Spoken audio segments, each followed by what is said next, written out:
California is home to more than 2 million undocumented immigrants. Like my colleague from San Diego already discussed, these individuals are contributing members of California society and economy and are estimated to pay more than $3 billion annually in state and local taxes, including income taxes and property taxes. As a member of the Latino caucus, I would like to see the state extend the California Earned Income Tax Credit to all income-eligible tax filers.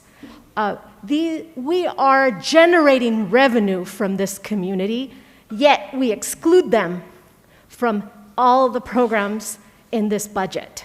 And that is something that I think we shouldn't be doing. They're not just our constituents as a Latino caucus member, but for many of you in the room, these are your constituents too, that you should be fighting for.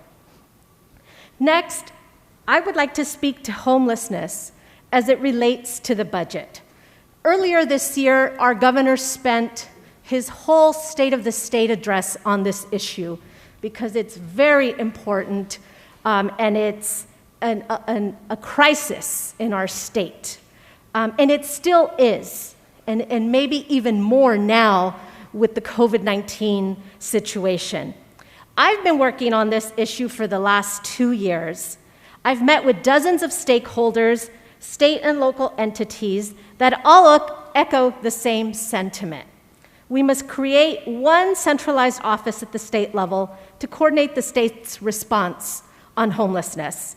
While state funding plays a critical role in the fight against homelessness, funding alone will not solve the systemic issues. I look forward to discussing this with the administration and as we seek to address the structural issues on homelessness. Next, on behalf of the Women's Caucus and as a woman of color, I would like to see a budget that reflects feminist priorities, including access to childcare, protecting vulnerable communities, and health and safety for all women. These are incredibly important issues to women everywhere, especially those who live in low-income and disadvantaged communities. As a member of the Los Angeles County delegation, at home to the largest school district in our state, Los Angeles Unified, I hope to see greater equity in the distribution of funds for students with moderate to severe disabilities. Students with moderate to severe disabilities include students with autism, deaf, emotional disturbance, intellectual disabilities, other disabilities that only some school districts have more of these students and have to educate the students. And we want to educate, but we need equitable funding to assure that these students are not left behind.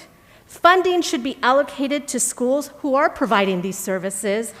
And currently, as proposed in the May revision, several school districts that do not serve any students will receive an equal share as those who do. Finally, today I received a letter from 28 different organizations asking for additional funding for emergency school meals. And as we have all seen, many school districts have stepped up and provided grab-and-go meals to all children in their area and many families without children. I had introduced legislation earlier this year that was attempting to ensure that school lunches were provided for free for all low-income children without any copay or any type of fee. I also had a bill that was trying to make sure we could identify homeless children who often go hungry and depend on school meals as their only meal for the day. While my bills were held this year, we have the opportunity through this budget to ensure that the children of our great state don't go hungry. Ultimately, we will be judged by the decisions we make in the weeks to come. I hope that we can all agree that no child should go hungry or without a roof over their head. Thank you.